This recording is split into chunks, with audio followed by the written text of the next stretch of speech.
How to experience more love. It's really easy, especially if you're not feeling much love at the moment, to first of all feel sorry for yourself, and secondly, to look to other people to love you. And when there aren't the people around who are loving you in the way that you want to, you feel sorry for yourself again. And it's very difficult then to experience the love that you're looking to feel. And we have really grown up believing that love comes from other people.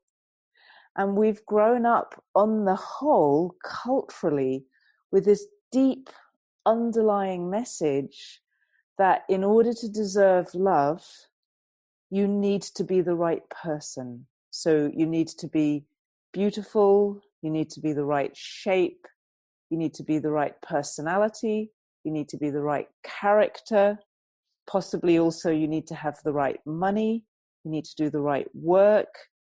And there are so many subtle nuances of how to be right that whoever you are, absolutely for sure, you don't deserve love.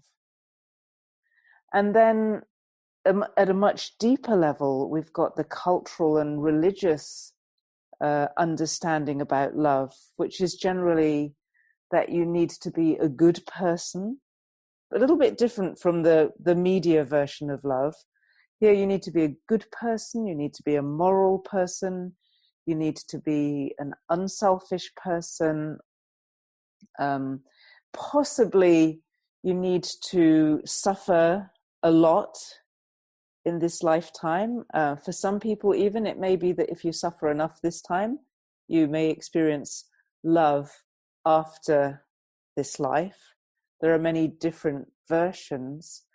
But almost inevitably, whoever you are, even if you're highly accomplished and a really good person, the likelihood is that you can very easily feel that it is never good enough for God. It is never good enough for the leaders, the religious leaders, and therefore it is, in general, never good enough.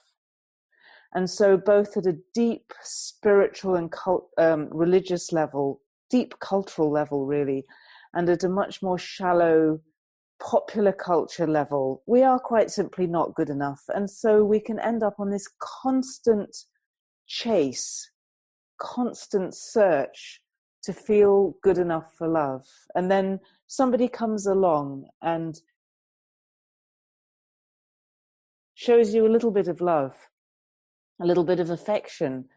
And it's common for that to throw people almost completely off balance because they're so starved of real generous love that a little bit of interest, a little bit of attention can make you feel as though your whole world is turning upside down. And suddenly you maybe feel that you're in love, and all kinds of fantastical stories grow out of that. And sometimes it arises out of a deep sense of need for affection and connection and belonging, which has been so deeply denied to us through our cultural stories. And so whichever way you look at it, the way we tend to want to rectify that is by pushing ourselves all the time to be a better person, to be a better human being, to correct the things that are wrong about us, at whatever level we may judge that to be the case. And we feel that until we correct all of that, we actually don't deserve, and we're not worthy of the love that we want to experience. And so we can literally put ourselves in a kind of hell, because my body's not the right shape for me to experience the kind of love that I want. And so we put ourselves through the hell of changing our body shape, or trying to change our body shape. Now, that doesn't mean it's wrong to, for example, try to lose weight or to get fitter or become healthier. That's all good stuff. But the torture that goes with it of believing that you are not worthy until you've reached that, that is not what human life is really all about. Or the sense of failure, when you've messed something up in your life and you just feel that what you've done is wrong, deeply, deeply wrong, and you may not have wanted to do it, you may not have meant to do it, things may have happened in such a way that you ended up doing something that in hindsight you realize was wrong. It wasn't the right thing to do. It didn't work. Your strategy failed. Your decisions let people down. You actually hurt people in the way that you behaved. Because let's face it, we do that not only at a big scale, but every single day. Every time we get angry or shout at somebody, we actually hurt another person. Every time we're depressed and withdraw ourselves from life, we hurt all the people around us because we withdraw our energy from them. We withdraw our love from them. We withdraw everything that we are and everything that we have to give to people. We withdraw it all into ourselves and deny it even to ourselves. We hurt people when we're depressed. We hurt people when we feel that we're not worthy and we're not deserving, because we give out that energy to everybody around us. We emanate that. And then it's really tempting to feel like, oh my goodness, now I'm hurting people. Now I'm even worse. And then we hurt people even more. And it feels like a bottomless pit if you go that way. But when you go that way of hurting people or recognizing that you're hurting people through your own negativity, and then you drop down deeper and deeper and deeper into that hole, the reason you're doing that is simply because you don't understand what is actually the case about human life and about love. Because the fundamental point about love is that it is not something that we deserve. In fact, there is nothing that we can do right and nothing that we can do wrong that makes us more or less lovable in any way whatsoever. Lovability, worthiness, deservingness of love are absolute givens in human life, regardless of who you are, of what you've done, of how you've failed, or of how you've let people down. This is not easy to take on board because it's so different from what we've been taught. And yet, the more you examine it, the more you experience it, the more you explore it, the more you come to understand that it is the only thing that makes sense, and it is the only thing in direct experience that appears to be true. What appears to be true is that love is already here. It is the essence of the energy that is the makeup of all of life. We know, scientifically speaking, that life is energy.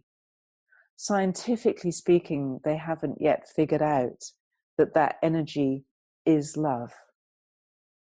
But when you look at the creativity, the beauty, the magnificence, the wonder of the universe, of something simple like a sunrise or a sunset, or something extraordinary like the view through a telescope of galaxies and stars and space, when you look at the complexity of a leaf or your own body, the miracle of life that unfolds around us every single day, wherever we are and whoever we are, when you look at the exquisite order in all of life, you come to recognize deep within yourself that it is only love that could produce such extraordinary beauty, such exquisite orderly, arranged, detailed magnificence and wonder.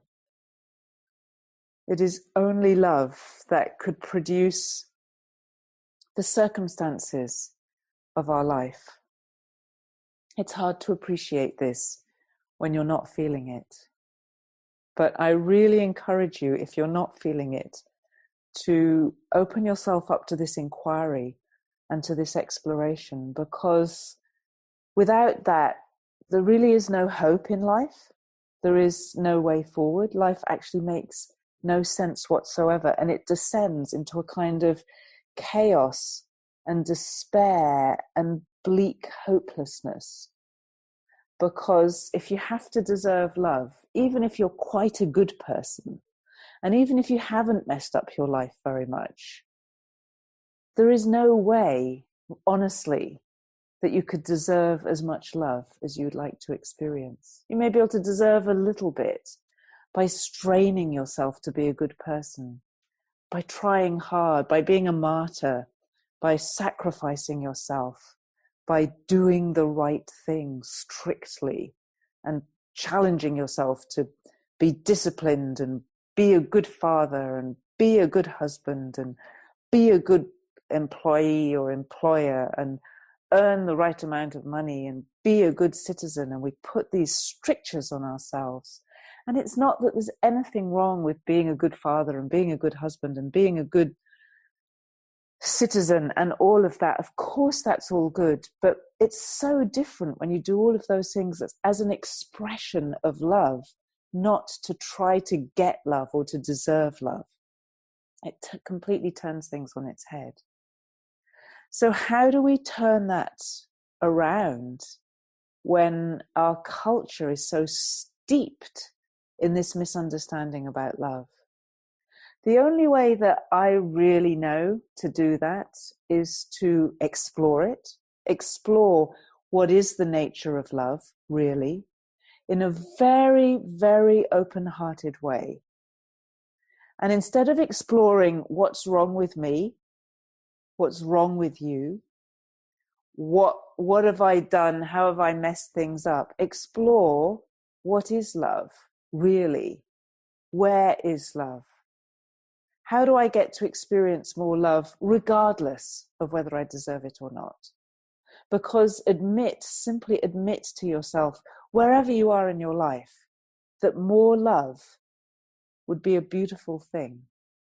More love, whether you want it from your husband or your wife or your children or your parents or your friends or your colleagues or just life itself, more love would allow you to relax. It would allow you to feel more trusting. It would soften you. It would give you the energy to do the things that you'd really love to do. More love would make life more worth living. It would create meaning in your life. It would create a desire to go out and do things, to contribute, to be that unselfish person. More love would create the motivation and the absolute expression of being a good father, being a good mother, being a good husband, being a good wife, being a good citizen. Because all of those as an expression of love are fine ways to be. But as an expression of an imposed, rigid discipline that actually denies love underneath at its roots, they may be a necessary stage for us to pass through, but it's not the place to stay. So when we start to explore love, what is it? What is it really? Where is it? And when you start to explore that at an experience level, not at an intellectual level, you will never, ever find love in your mind. You may understand it. You may be able to say the words that I'm saying. You may say intellectually, yes, life is love. But to experience it is to know love. to know it in your heart, in your soul, in your body, in your felt experience, deep within your being. That is to know love, and that is not something you can do with your mind alone. Your mind may be able to describe it, it may put words to it, but the words will feel inadequate to express the feeling. When the words feel inadequate, then you know that you're getting closer. So we all recognize love, every single one of us. And if we're in a difficult place in our life, then you just need to understand that you're not experiencing as much love as you could. And you don't need to wait for that to come from other people. If you're in a difficult place, it may be hard for other people to give it to you because you're denying it to yourself. And everyone around you is reflecting you to yourself. And so if you want to turn this around, it's you who is the one to change. It is you who is the one who can take responsibility for the love that you experience. And it will be quite extraordinary when you do that, how people around you change as well. When you know and just explore the possibility that life itself, in all its magnificence, in all its wonder, is love. That is the underlying energy of life. That means that you, as a part of life, are also made of the same energy. And if you are fundamentally made of love, even if you find it hard to recognize that, you only need to open up to yourself, to your true self, and you'll find it. You won't find it in your husband or your wife or your partner or your children. You won't find it in your friends and your environment. You'll actually find it, first of all, in you. This is so challenging to the status quo. And yet, the more you experience it, the more you know absolutely, without question and without doubt, that it's true. And that love is unlimited. And that love is available even when you have completely and utterly messed up your life. In fact, that's the love that makes life bearable, that makes life redeemable, that makes it possible for you, however much you've failed, however much you've let people down, however dark a place you found yourself in. It is that love that is the light that shows you the way forward out of the most difficult, challenging, darkest places of your life. And that love shines within you and is available to you, and you can find it even in a dark place. Very often another person will show it to you, but you can find it for yourself. It is what you are. It is unconditionally available to you. It recognizes no deserving, no worth or worthiness, no goodness and no badness. Unconditional means unconditional. It is yours, it is mine, it is ours, it is all of ours. It is what we are. It is what we are here to experience. And when you're in a dark place, essentially, you're simply letting go of the dark teachings and dark misunderstandings and misconstruction of life that we have all grown up with. Those of us who are happy and those of us who are unhappy. We are so much a part of this culture that we've created this kind of mixed up, half loveless, half kind of really confused about love culture. If you're in a dark place, you are letting go of that deep, profound misunderstanding about love. The idea that you need to deserve it, that you need to do the right thing to get it. And you are in the process of opening up to this truthful love, which is already here, which is in you regardless of who you are, which is absolutely available to you, which is opening up and being activated in you even as I speak. It's being enlivened. And it is what we share with each other. It is what we give. But really and truly, you can give love when you're experiencing it. And so if you want to experience more love, what I would say to you is go and find that within yourself. Recognize it. Because when you recognize that within you, you tap into an unending source of love. You have unending love to give. And when you're able to give love, you simply experience yourself as being in heaven. It is the opposite, and it is the healing of the darkness that many people are experiencing. And it is already in you. You're just looking in the wrong direction. So open up, allow this message to stir within you, whether you're a happy person or an unhappy person. There is always more love. There is always deeper love. It is always available. And it always starts with you.